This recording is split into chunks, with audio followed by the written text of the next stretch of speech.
Mr. Speaker, for this opportunity and again agreeing to give me more minutes. Mr. Speaker, I have been sitting in this house for the last 13 years. What I've seen today has never happened in the history of this year. Now, the matters of procedure, this is not a court of law, Mr. Speaker.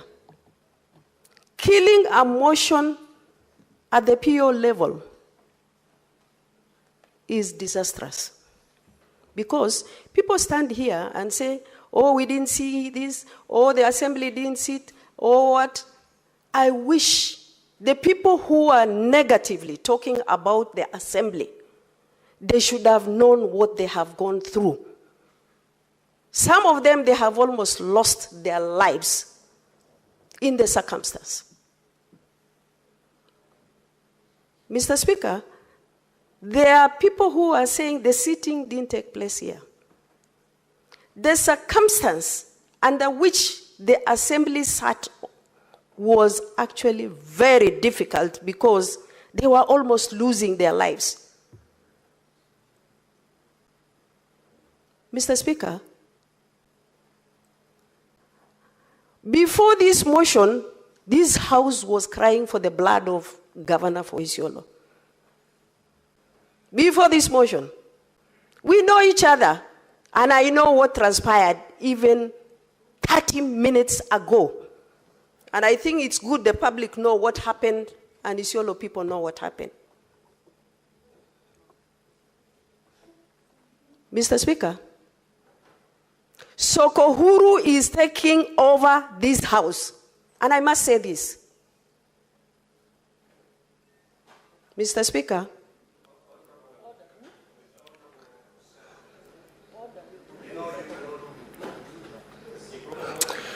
Mr. Speaker,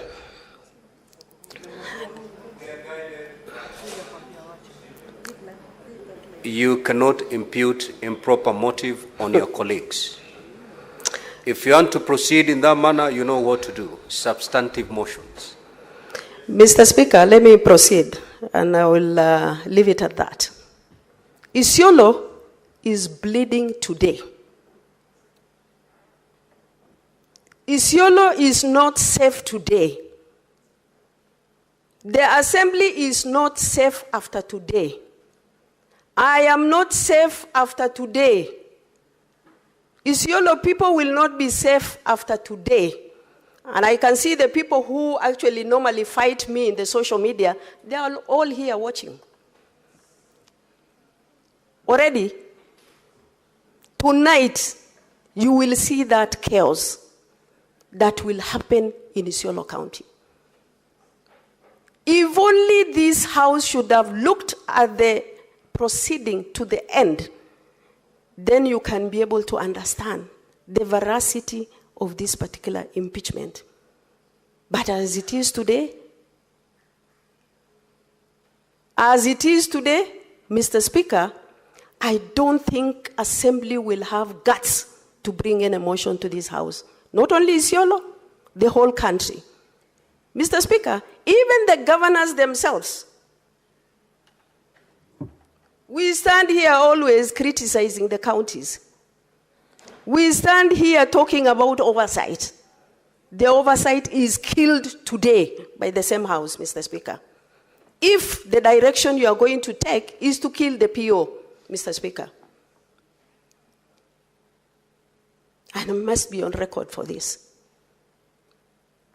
Mr. Speaker, we have two speakers, apparently, where two members of assembly have elected a speaker.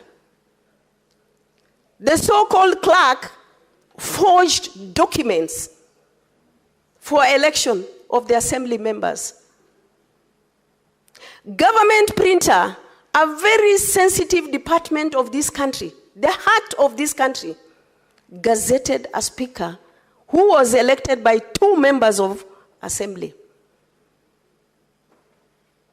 Where are we heading as a country? There was a commander of AP who was brought here to produce an evidence in favor of the governor. Does he sit in the house? What is his role? Security, as far as that proceeding was concerned, was actually compromised. Mr. Speaker, today you report a matter in Isiolo to DCI, to police commander, nobody is taking action. Mr. Speaker, there is a young man who was beaten 2 days ago, fighting for his life in ICU, just simply because he's a blogger. Mr. Speaker, in this impeachment, there are people who have actually been injured and maimed. Somebody is standing here and saying, go and bring another motion. Mr. Speaker, let me say here that the Senate, if they are going to take the direction of killing the PO, you have thrown Isiolo to the dogs, you have thrown the assembly to the dogs, and if anything happens tomorrow, this house will be blamed. And I thank you, Mr. Speaker.